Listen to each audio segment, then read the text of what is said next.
உலகம் முழுவதும் உள்ள சன்லைஃப் தொலைக்காட்சி நேயர்களே, உங்கள் அனைவருக்கும் வணக்கம். இது நாட்டு மருத்துவம், நலம் தரும் மருத்துவம், எல்லோருக்கும் ஏற்ற பக்க விளைவுகள் இல்லாத பாதுகாப்பான பண செலவுகள் இல்லாத மருத்துவம். எளிய மருந்துகளை இந்த நிகழ்ச்சியிலே நாம் ஒவ்வொன்றாக பார்த்து பழகி பயன்பெற்று வருகின்றோம். இன்று சில மருத்துவ குறிப்புகளை நாம் தெரிந்து கொள்வோம்.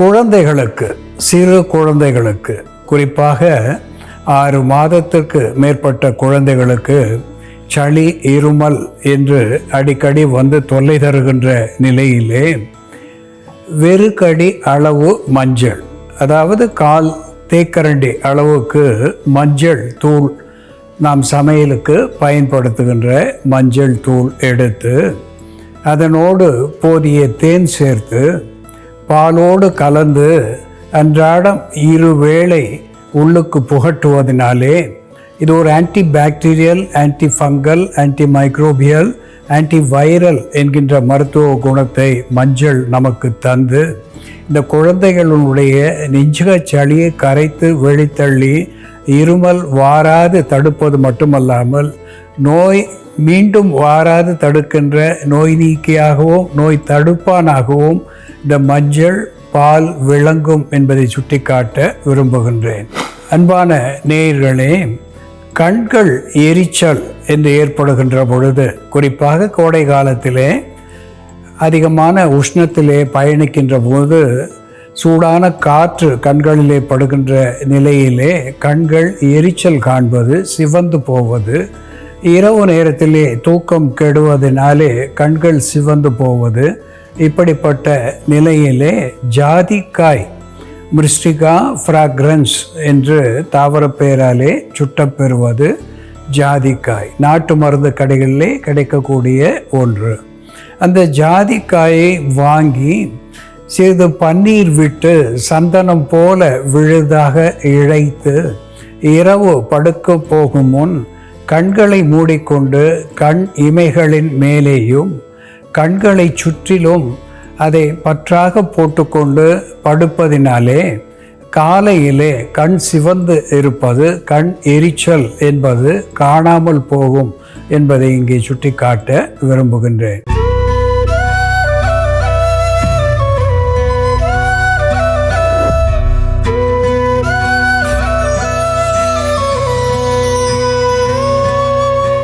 அன்பான நேயர்களே, துவர்ப்பு சுவையுடைய பொருள் எதுவாக இருந்தாலும் சரி, நாம் உள்ளுக்கு பயன்படுத்துகின்ற போதும் சரி, மேலுக்கு மேற்பூச்சாக பயன்படுத்தும் போதும் சரி, அது புண்களை ஆற்றக்கூடிய ஒன்றாக விளங்குகிறது. தோலினுடைய சுருக்கத்தை மறைய வைக்கக்கூடிய ஒன்றாக திகழ்கிறது. தோலுக்கு நல்ல பளபளப்பை தரக்கூடியதாக விளங்குகிறது. உள்ளுக்கு பயன்படுத்துகின்ற பொழுது வயிற்று புண்களை ஆற்றுகிறது.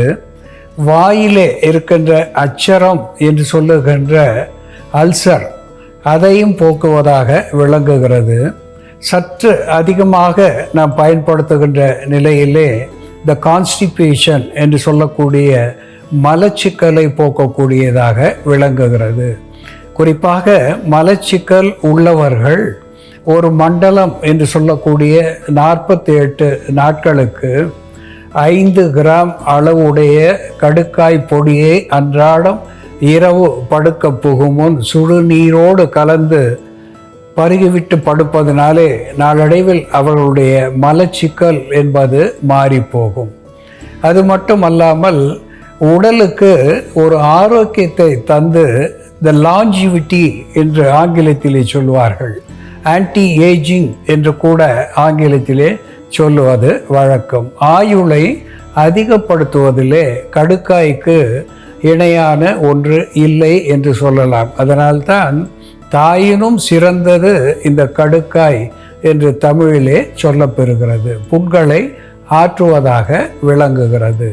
இந்த டிமென்ஷியா என்று சொல்லக்கூடிய வயது முதிர்வினாலே ஏற்படக்கூடிய மறதி, அது மட்டும் அல்லாமல் உணர்ச்சி வசப்படுகின்ற ஒரு நிலை, இப்படிப்பட்ட நிலைக்கு கடுக்காய் ஒரு அற்புதமான மருந்தாகி உள்மருந்தாகி பயன் தருகிறது.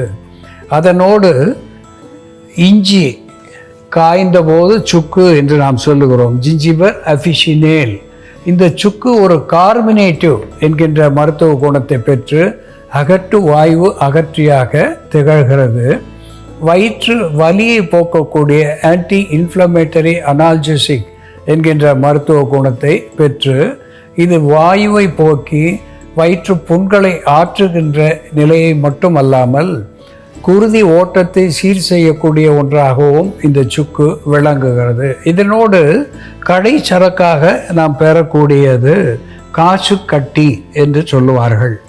பல்வேறு துவர்ப்பு பொருட்களை கரைத்து காய வைத்து உருவாக்கக்கூடியது இந்த காசுக்கட்டி சூரணம். இதுவும் துவர்ப்பு சுவையுடையது.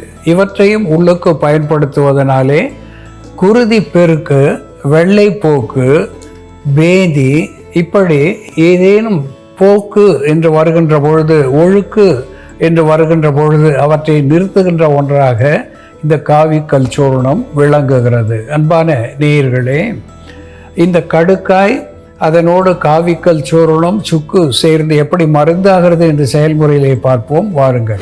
நேயர்களே, நாம இன்னைக்கு நாட்டு மருந்து கடைகளில் எளிமையாக கிடைக்கக்கூடிய மூலிகைகளை பயன்படுத்தி வயிற்றில் ஏற்படும் அல்சர், குடற்புண்கள், ஆசனவாயில் ஏற்படக்கூடிய தசை வளர்ச்சி, மூலம் மற்றும் சீழ்மூலம் இவற்றை சரி செய்யக்கூடிய ஒரு மருந்து எப்படி தயார் பண்ணுறதுன்னு பார்க்கலாம். இதற்கு தேவையான பொருட்கள்: கடுக்காய் பொடி, காவிக்கல் சூரணம், சுக்கு பொடி, இந்துப்பு, பனை வெல்லம். ஒரு பாத்திரத்தில் கொஞ்சம் நீர் விட்டுட்டு நம்ம தேவையான அளவு பனை வெல்லம் சேர்த்துக்கலாம். பனை வெல்லம் இல்லைன்னா நம்ம நாட்டு சர்க்கரையும் யூஸ் பண்ணலாம்.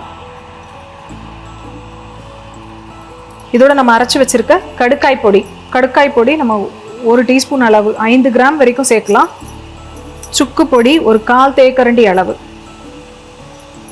அதே போல் காவிக்கல் சூர்ணம், இது நாட்டு மருந்து கடையில் கிடைக்கும், பார்க்கறதுக்கு செம்மண் மாதிரி இருக்கும்.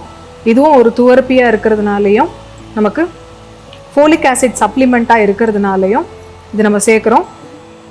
காவிக்கல் சூர்ணம் அதிகமாக சேர்த்தோம்னா மலச்சிக்கலை உண்டாக்கும், அதனால் கம்மியாக சேர்க்கணும்.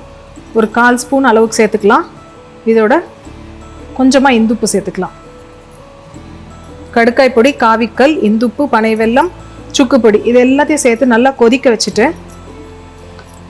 இந்த கஷாயத்தை இரவு நேரத்தில் நம்ம தூங்க போகும் பொழுது, உணவுக்கு பின் இது ரெகுலராக சாப்பிட்டுட்டு வரும் பொழுது வயிற்றில் உள்ள புண்கள் ஆறும்.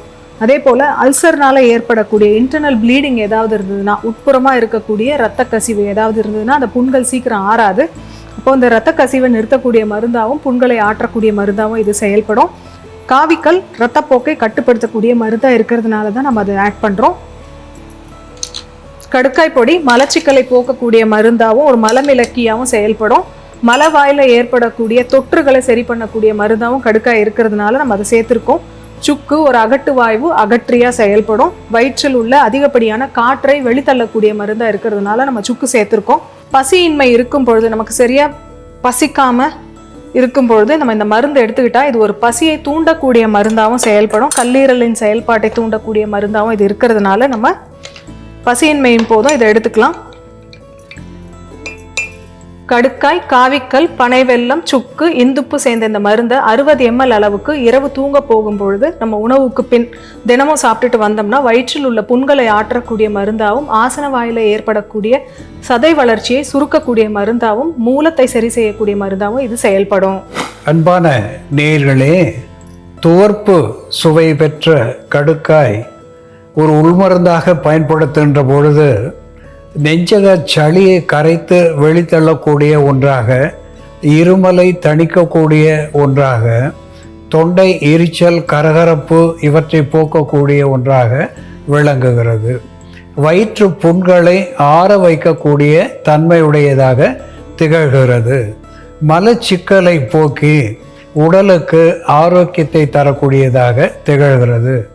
மலச்சிக்கல் இல்லாத போது அங்கே பைல்ஸ் என்கின்ற மூலம் வாராது தடுக்குகின்ற ஒரு நிலையை கடுக்காய் நமக்கு தருகிறது. அப்படி மூலம் என்கின்ற வெளி மூலம், ப்ரொட்ரூடிங் பைல்ஸ் என்று சொல்லக்கூடிய வெளி மூலமாக இருந்தாலும், முளை மூலமாக இருந்தாலும், கடுக்காயை இழைத்து மேற்பற்றாக போடுவதனாலே அந்த மூளை என்பது சுருங்கி நமக்கு ஆறுதல் தரக்கூடிய ஒரு நிலையை அது தருகிறது. இந்த கடுக்காயோடு காசுக்கட்டி சூரணம், சிறிது உப்பு, இனிப்புக்காக வெல்லம் சேர்த்து ஒரு பானமாக நாம் அன்றாடம் பருகி வருகின்ற நிலையிலே வயிற்றுப்போக்கு என்கின்ற கழிச்சல், இரத்த கழிச்சல், சீத கழிச்சல், நிணக்கழிச்சல் என்று சொல்லக்கூடிய அத்துணை டயரியா என்று சொல்லக்கூடிய வகையிலே இருக்கின்ற கழிச்சல், டிசென்ட்ரி என்கின்ற குருதி கழிச்சல், அத்துணை கழிச்சலையும் நிறுத்தக்கூடிய வல்லமையுடையதாக விளங்குகிறது. அதிக மாத விலக்கு வெளியாகின்ற நிலையிலே அதை தடுக்கக்கூடிய ஒரு ஸ்டிப்டிக் என்கின்ற குருதியை கட்டக்கூடிய வல்லமையை இந்த துவர்ப்பு சுவைகள் நமக்கு தருகின்றது என்பதையும் மறத்தல் ஆகாது. வாயிலே இருந்து ஆசன வாய் வரையில் உள்ள அத்துணை புண்களையும் ஆற்றுகின்றது இந்த துவர்ப்பு சுவையுடைய பானம். அன்பான நேயர்களே, கடுக்காய் அதனோடு காசுக்கட்டி சூரணம், சுக்கு, உப்பு, வெல்லம் சேர்ந்து எப்படி மருந்தாகிறது என்று நாம் பார்த்து தெரிந்து கொண்டோம். இது போல வேறு ஒரு மருத்துவ குறிப்போடு நாம் மீண்டும் சந்திப்போம். நன்றி, வணக்கம்.